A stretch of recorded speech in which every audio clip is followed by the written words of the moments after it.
Hi guys! You should never underestimate the opponent. Even the most ordinary looking person can be more agile, stronger, and smarter than you. The same happens in sport. Today on UFAC channel, we will show you 5 situations where fighters underestimate their opponents and what came of it.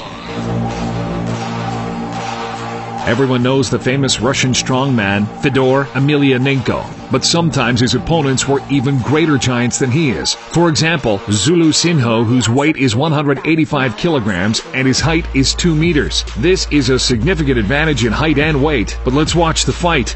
Oh my gosh, that's it! Oh no! Weight on the chin, knocked the weight down. Quick, that's one of the quickest left hands I think I've ever seen thrown by Fedor. And Fedor Emelianenko, an absolute machine. Fedor needed just 26 seconds to knock out Zulu, who was undefeated before that moment.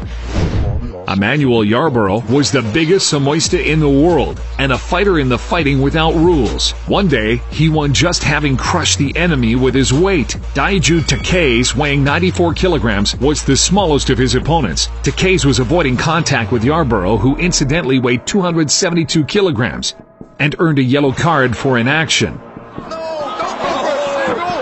You gotta be out of your mind! This is horrible. This is like However, a failed takedown made Daiju find himself over Emmanuel on the floor that allowed him to win over the heaviest Samoista in the world.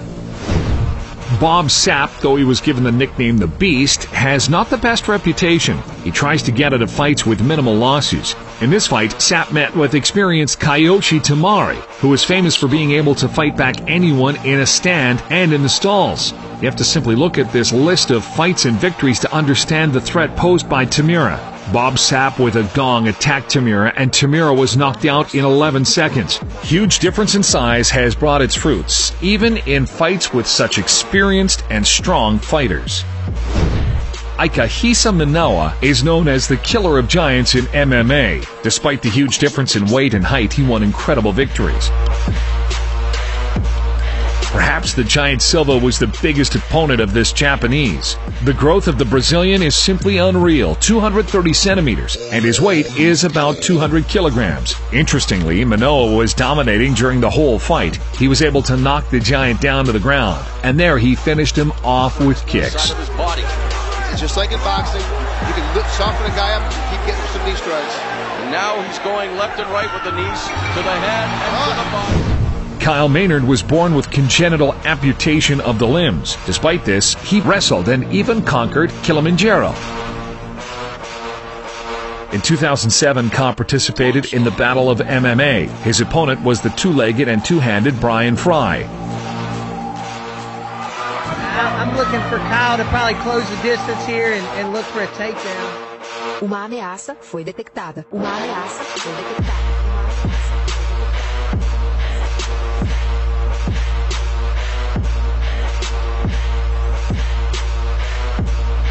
Despite this advantage, Maynard lasted the entire battle, although the victory was credited to Fry. Maynard is worthy of respect, isn't he? So we can conclude that size doesn't matter. Write in the comments what fight you think is the most incomparable in strength.